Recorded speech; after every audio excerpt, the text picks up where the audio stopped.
शुरुआत करें उससे पहले आइए देख लेते हैं क्या है आज की सुर्खियां। हेडलाइंस के प्रायोजक हैं hotel the breeze, Bodo new Carmel school के निकट, ससांग बेड़ा, गिरिडीह। प्रसिद्ध रेडियोलॉजिस्ट डॉक्टर शैलेंद्र चौधरी द्वारा संचालित नव अल्ट्रासाउंड एंड डायग्नोस्टिक सेंटर और पानीपुरी जंक्शन, स्वाद ऐसा कि मुंह में पानी आ जाए। फ्रेंचाइजी के लिए संपर्क करें। मुहर्रम को लेकर मंगलवार को सरिया थाना परिसर में शांति समिति की बैठक आयोजित की गई। बैठक की अध्यक्षता अनुमंडल पदाधिकारी कुंदन कुमार एवं अनुमंडल पुलिस पदाधिकारी नौशाद आलम ने संयुक्त रूप से किया। वहीं बैठक का संचालन थाना प्रभारी प्रेम कुमार द्वारा किया गया। बैठक में स्थानीय जनप्रतिनिधि समेत कई प्रबुद्ध व गणमान्य लोग उपस्थित रहे। बैठक में उपस्थित लोगों को सरकार द्वारा जारी गाइडलाइंस से अवगत करवाया गया। बताया गया कि इस बार मुहर्रम में जुलूस निकाले जाने पर प्रतिबंध रहेगा। वहीं तजिया घुमाने की भी अनुमति इस बार नहीं है। इसके साथ ही डीजे व बहुत ज्यादा आवाज वाले ध्वनि विस्तारक के प्रयोग पर रोक रहेगी। एसडीओ ने उपस्थित लोगों से कहा कि कहीं चौक चौराहे पर भीड़ भाड़ करने की मनाही है। साथ ही किसी प्रकार की अफवाह पर लोग ध्यान नहीं दे। इस दौरान प्रशासन द्वारा विशेष मॉनिटरिंग की जाएगी। यदि कोई माहौल खराब करने की कोशिश करेगा तो प्रशासन उसे सख्ती से निपटेगी।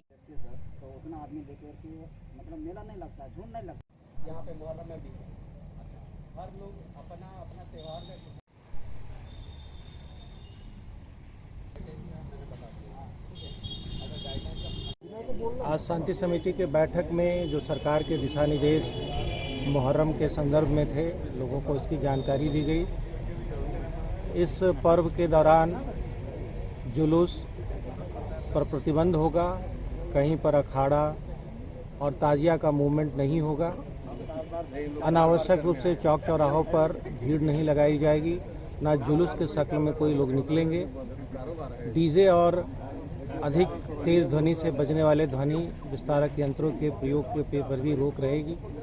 लोगों से ये अनुरोध किया गया है कि अफवाहों से बचें और अनावश्यक अफवाहों को सोशल मीडिया के माध्यम से लोगों के बीच प्रसारित ना करें। अगर कोई बात होती है तो सीधे थाना और प्रशासन से लोग संपर्क करें।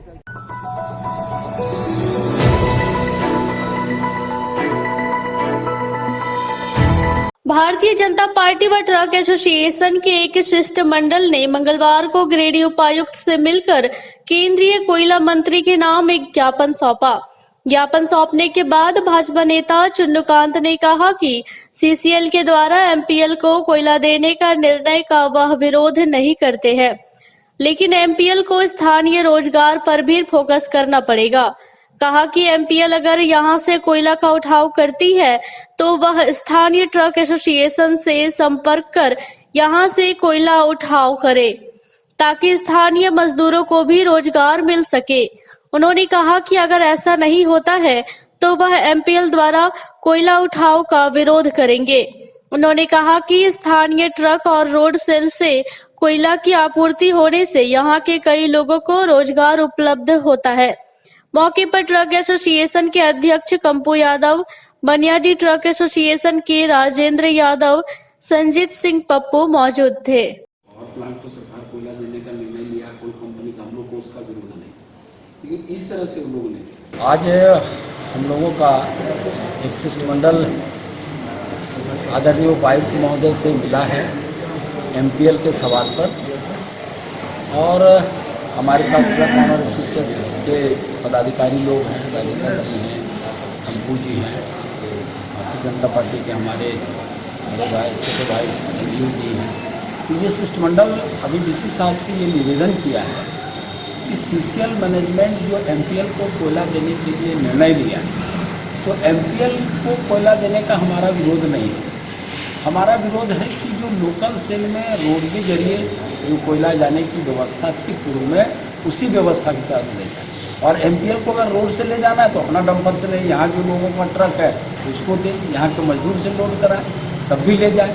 पहले तो जो व्यवस्था थी कि जो भी पावर प्लांट को कोयला जाता था वो रेलवे रैक से जाता था।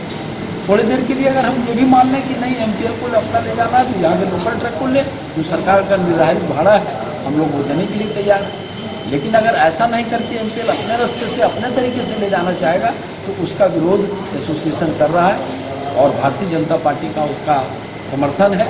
भारतीय जनता पार्टी का एक एक कार्यकर्ता इसके लिए है कि ये नहीं चलने दिया जाएगा, जिससे स्थानीय लोगों का रोटी छिनेगा, स्थानीय लोगों को बेरोजगार किया जाएगा, स्थानीय लोगों को बेकार किया जाएगा। इसका प्रयास अगर कोई भी करेगा तो उसका विरोध वो करेंगे, मरते दम तक करेंगे।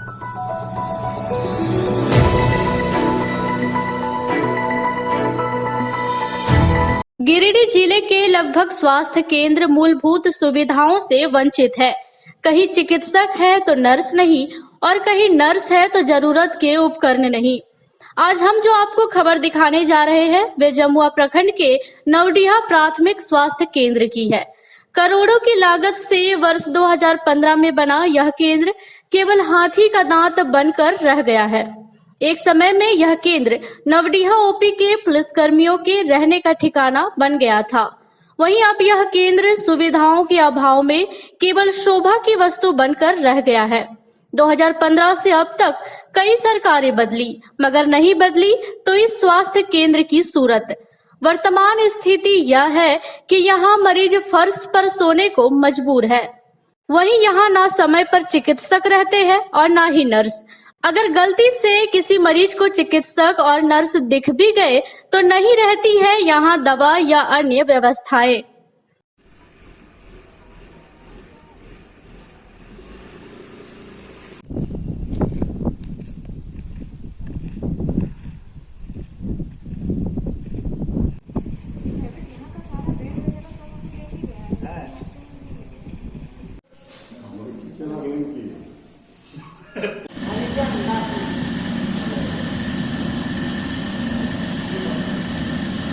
डॉक्टर भी टाइम पर नहीं आते हैं। एक तो जमुआ से सुनते हैं कि बड़ा सर आने वाला है, डॉक्टर आते हैं तो बिस्पत को बिस्पत आते हैं 12 बजे, 2 बजे, 3 बजे, कोनो ठीक नहीं है। और नहीं आते तो भी ठीक नहीं है, हाजिरी बना के चले जाते हैं यहाँ से। अपने गांव के ड्राइवरी पेशेंट को आप कहाँ लेके जाते हैं? हम लोग जाते हैं गिरिडीह। तो यहाँ हॉस्पिटल रहने से क्या फायदा है? तो हम लोग इतना कष्ट करके जब बाहर चला जाएगा तो हॉस्पिटल ही रहने से कोई फायदा नहीं है। इस संबंध में केंद्र के प्रभारी चिकित्सक डॉक्टर जयदीप चौधरी कहते हैं कि केंद्र में कोई भी बुनियादी सुविधा नहीं है। केवल 2 नर्स है जो बराबर बाहर ही रहती है। पर्याप्त दवाएं भी नहीं रहती है। किसी तरह आने वाले मरीजों को सुविधा दे रहे हैं। और न ही यहाँ पे नर्सेज आती थी और न ही कोई चिकित्सा की सुविधाएं उपलब्ध थी। ना तो कभी दवाइयाँ देखी लोगों ने, ना तो यहाँ पे किसी तरह के ड्रेसिंग या फिर ऑपरेशन की सुविधा उपलब्ध है। ये सब कभी रहा ही नहीं। मेरे आने के बाद में मैंने सबसे पहले तो यहाँ की जो बिल्डिंग है उसको पहले दुरुस्त कराने का सोचा, क्योंकि यही नहीं रहेगा तो फिर चिकित्सा वो पॉसिबल नहीं है हमारे लिए। तो पहले बिल्डिंग दुरुस्त कराया गया। उसके बाद 2-3 स्टाफ यहाँ पे हैं पहले से, उन लोगों के द्वारा ही कुछ चिकित्सा के कार्य को शुरू किया गया। जैसे मेरे आते ही फिर ओपीडी सेवाएं मैंने शुरू करवा दी और हर दिन ये सेवा दी ही जा रही है। दवाइयाँ उपलब्ध नहीं थी तो मैंने सीएचसी जमुआ के प्रभारी डॉक्टर राजेश कुमार दुबे सर को कह करके कुछ दवाइयाँ उपलब्ध कराई हैं, लेकिन अभी भी दवाइयों की भारी कमी है। यहाँ पे स्टाफ नहीं है, जैसे क्लर्क नहीं है, हमारे पास फार्मासिस्ट नहीं है। मैं खुद ही दवा लिखता हूँ और खुद ही दवा देना पड़ता है। जो हमारी नर्सेज हैं वो 2 ही हैं अभी तक, तो वो फील्ड में काम कर रही हैं, तो उनको भी डिस्टर्ब नहीं किया जा सकता क्योंकि वैक्सीनेशन में वो लोग तत्पर हैं। तो मेरे यहाँ के काम के लिए, मेरे ओपीडी के लिए कोई भी स्टाफ नहीं है, बस जो सफाई कर्मी है और फार्मासिस्ट भी हमारे हैं नहीं, ड्रेसर है नहीं। तो आपातकालीन स्थिति से निपटने के लिए हमारे पास में कोई सुविधा उपलब्ध नहीं है। वहीं जमुआ से कांग्रेस नेत्री डॉक्टर मंजू कुमारी ने कहा कि वो स्वास्थ्य मंत्री को यहाँ की समस्याओं से अवगत कराएंगी और बेहतर सुविधा हो इसके लिए प्रयास करेंगी। इधर जमुआ चिकित्सा प्रभारी डॉक्टर राजेश कुमार दुबे ने कहा कि केंद्र में दवा की समस्या को लेकर सिविल सर्जन को वे अवगत करा चुके हैं। जल्द ही दवा उपलब्ध कराई जाएंगी। बहरहाल अब इन हालातों में मरीजों की स्थिति क्या होगी, इसका आप स्वयं सहज अंदाजा लगा सकते हैं। जिला प्रशासन और सरकार के नुमाइंदों को इस ओर ध्यान देने की दरकार है, वरना बीमार मरीजों की जिंदगी भगवान भरोसे ही है।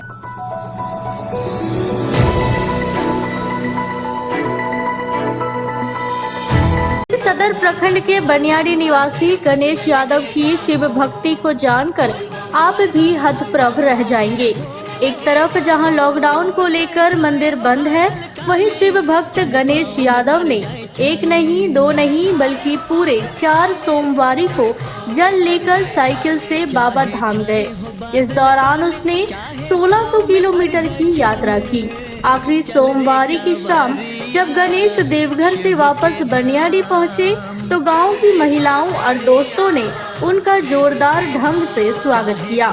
इस बाबत शिव भक्त गणेश ने बताया कि सुल्तानगंज से जल लेकर देवघर में भोलेनाथ पर जलार्पण करने की उनकी इच्छा थी, लेकिन रविवार को गाड़ियों के बंद रहने के कारण वो साइकिल से सुल्तानगंज गए और फिर वहां से जल उठाकर देवघर। बताया कि रविवार की सुबह वो 4 बजे निकल जाते थे और उसी दिन शाम को सुल्तानगंज पहुंच थोड़ा आराम करते थे। इसके बाद फिर वे जल उठाकर चल पड़ते थे। जंगल रहने के कारण रात को वे तारापुर में रुक जाते थे और फिर सोमवार की सुबह 4 बजे वो देवघर के लिए निकल पड़ते थे। इसके बाद करीब 11 बजे दिन वो देवघर पहुंचते थे और फिर मंदिर परिसर के पास भगवान भोले को स्मरण कर वे शाम तक बनियाडी पहुंचते थे। उन्होंने बताया कि बगैर जलार्पण के उन्हें रहा नहीं जा रहा था, इसलिए उन्होंने साइकिल से ही बाबा दरबार पहुंचने की ठानी। बताया कि मंदिर के अंदर प्रवेश नहीं मिलने का उन्हें मलाल है। मन में रख भरोसा, तुझ पे शिव की करुणा होगी।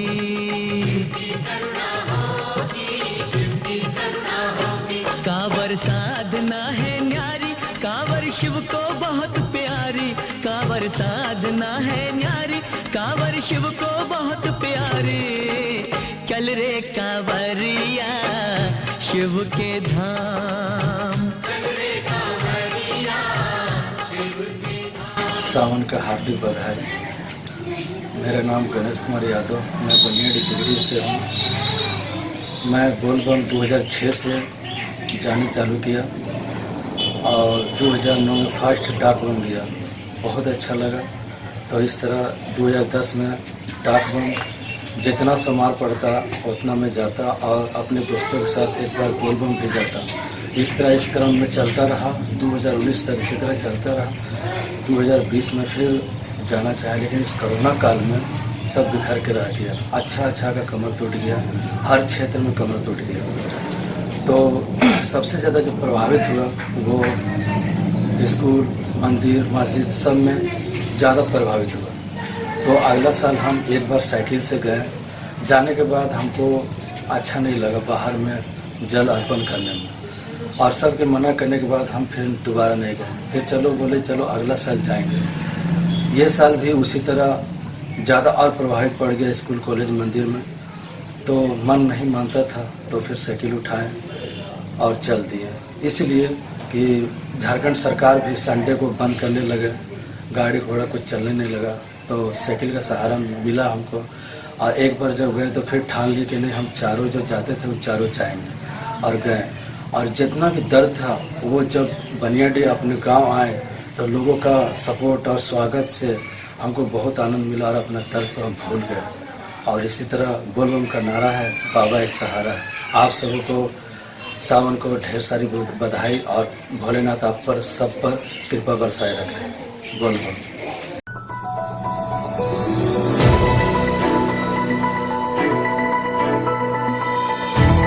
मुहर्रम को लेकर पुलिस प्रशासन मुस्तैद है। जिले में त्योहार शांतिपूर्ण माहौल और कोविड प्रोटोकॉल के साथ हो, इसको लेकर लगातार पुलिस अपने अपने क्षेत्र में मॉनिटरिंग कर रही है। मंगलवार को मुहर्रम को लेकर हिरोडी थाना क्षेत्र में पुलिस ने फ्लैग मार्च किया। फ्लैग मार्च में सीओ द्वारिका बैठा, हिरोडी थाना प्रभारी राधेश्याम पांडे, एसआई ओम प्रकाश सिंह, एएसआई दीपक कुमार, गौरव भगत, हसनैन अंसारी समेत काफी संख्या में पुलिस जवान मौजूद थे। फ्लैग मार्च हिरोडी थाना से झारखंड धाम मंदिर परिसर होते हुए रेम्बा मोड़ तक की गई।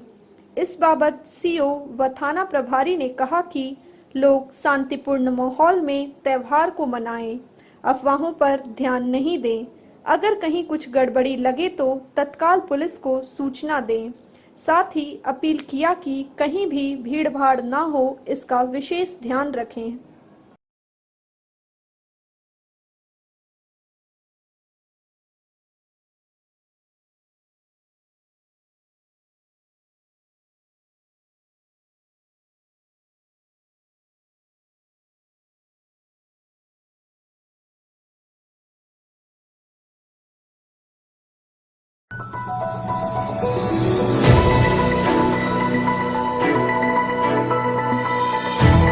झारखंड होमगार्ड वेलफेयर एसोसिएशन की आपातकालीन बैठक मंगलवार को चैतादे स्थित झारखंड रक्षा वाहिनी कार्यालय में संपन्न हुई। बैठक के दौरान होमगार्डों की पोस्ट बढ़ाने को लेकर विचार विमर्श किया गया।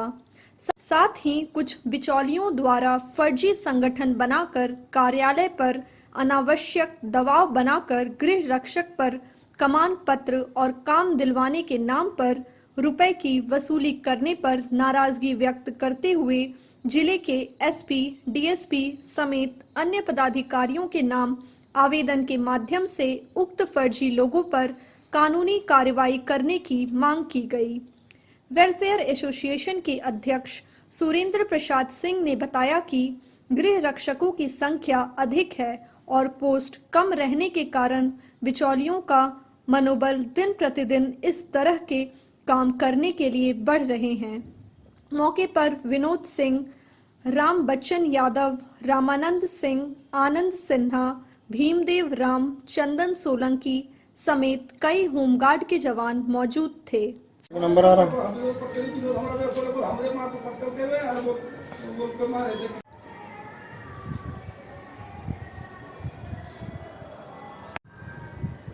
चलिए रिकॉर्डिंग और बताते रहे।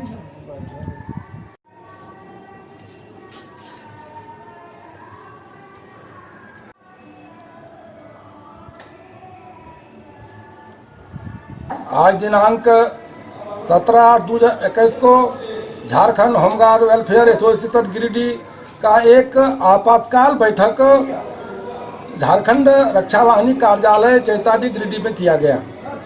बैठक का प्रमुख उद्देश्य था कि गिरक्षकों की संख्या अधिक है, पोस्ट कम है और हम लोग इस बैठक के माध्यम से डीएसपी साहब से हम मांग करने के लिए आए हुए थे कि अतिशीघ्र पोस्ट को बढ़ाया जाए ताकि तमाम गिरक्षक सालों भर ड्यूटी कर सके। और यहाँ झारखंड सरकार का भी चिट्ठी है कि गिरक्षक को नियमित ड्यूटी दी जाए। इस संबंध में हम लोग बैठक करने आए थे, बैठक कर रहे थे। इसी बीच आज से 6-7 साल पूर्व सेवा मुक्त एक गिरक्षक सहदेव राय हैं जो सेवा मुक्त हो चुके हैं और किसी भी गिरक्षक को सेवा मुक्त होने के बाद संगठन बनाने का कोई अधिकार नहीं बनता है। वो फर्जी संगठन बना करके कार्यालय पर दबाव बनाते हैं और जवानों से पैसा वसूल कर 10,000 12,000 रुपये वसूल कर और कार्यालय को ड्यूटी दिलाने के नाम पर कार्यालय पर दबाव बनाते हैं, बिचौलियागिरी करते हैं। इस संबंध में कई बार हमने पत्राचार भी किया था, मीडिया के माध्यम से भी इस बात को फैलाया था और पदाधिकारी से आग्रह किया था कि ऐसे सेवा मुक्त गिरक्षक के आवेदन पर कोई कार्रवाई नहीं की जाए और इस पर आवश्यक कार्रवाई की जाए। लेकिन आज फिर वह कार्यालय आकर के कार्यालय में इस तरह का बदतमीजी किए और कार्यालय के कार्य में व्यवधान डाले। इसलिए हम इस बैठक के माध्यम से यहाँ के डीएसपी और जिला समादेष्टा समेत एसपी डीसी महोदय से हम मांग करते हैं कि ऐसे गिरक्षक सहदेव राय एवं इनके 7 गुर्गों पर आवश्यक कानूनी कार्रवाई की जाए, एफआईआर दर्ज किया जाए और जो भी गिरक्षक गिरक्षकों को ड्यूटी दिलाने के नाम पर बिचौलियागिरी कर शोषण करते हैं वैसे गिरक्षकों पर कार्रवाई की जाए ताकि गिरक्षक जो है शोषण मुक्त ड्यूटी कर सकें। और जो भी निरीक्षक जो बैठे हुए रहते हैं उसके लिए जिला समादेष्टा और उपायुक्त को भी हम लोग पत्राचार करने जा रहे हैं ताकि उनको सालों भर ड्यूटी के लिए पोस्ट सृजित किया जा सके। यही बैठक का हम लोग का उद्देश्य था। और अब प्रमुख उद्देश्य जो हम लोग का बैठक का है कि सहदेव राय के ऊपर अतिशीघ्र FIR दर्ज कर कानूनी कार्रवाई की जाए। चूंकि वह प्रमाण है, एक निरीक्षक प्रमाणित कर रहा है, वो लिख के भी कार्यालय को दिया है कि हमसे 10,000 रुपया ड्यूटी लेने के नाम पर सहदेव राय के द्वारा लिया गया है, इसलिए उस पर कार्रवाई की जाए। और हम कार्यालय को भी आगाह करना चाहते हैं कि वैसे सेवामुक्त निरीक्षक अगर कार्यालय में आकर दलाली करते हैं तो उन्हें चिन्हित कर उस पर कानूनी कार्रवाई की जाए। यही बैठक का प्रमुख उद्देश्य है।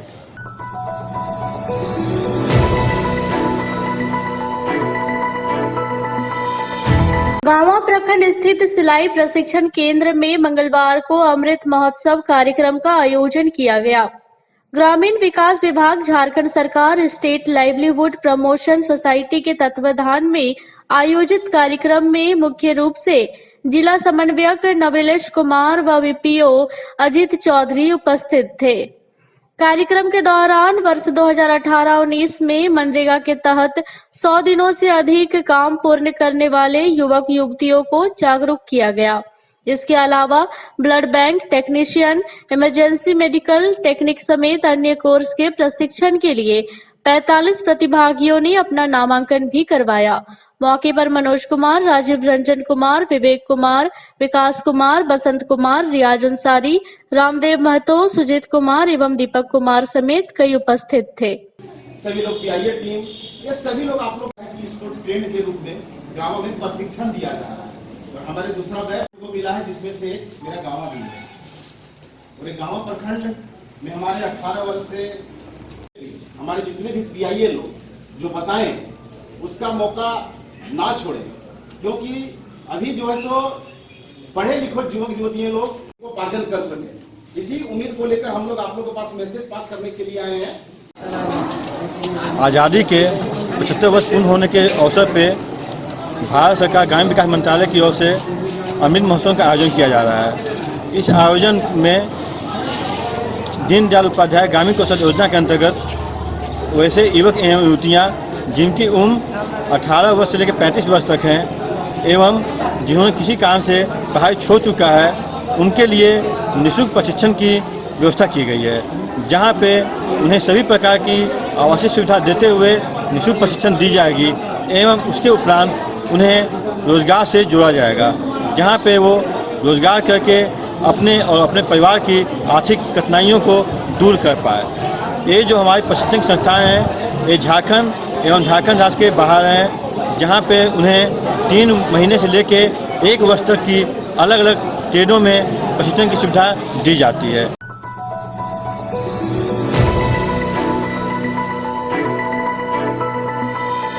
आज के बुलेटिन में बस इतना ही। ताजा तरीन खबरों को आप समृद्धसमाचार.com पर पढ़ सकते हैं। दीजिए हमारी पूरी टीम को इजाजत। नमस्कार।